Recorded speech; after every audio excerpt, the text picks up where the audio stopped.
Buonasera e ben ritrovati con il TG Flash di New Sicilia, gli eseguiti titoli più importanti del pomeriggio. In apertura alla politica, sospeso Stefano Cirillo, segretario della Democrazia Cristiana vicinissimo a Totò Cuffaro. A prendere il provvedimento è stato il segretario nazionale facente funzioni Giampiero Samorì.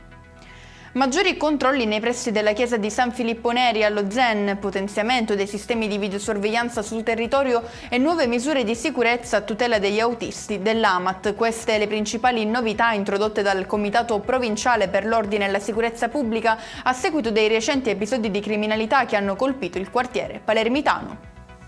Somministrato in Sicilia il 52,24% dei vaccini anti-influenzari acquistati dalla regione, una percentuale che, come sottolinea il dirigente generale del DASUE Giacomo Scalzo, evidenzia un'adesione ancora insufficiente alla campagna vaccinale, soprattutto alla luce del crescente numero di accessi nei pronto soccorso dell'isola per patologie legate all'influenza.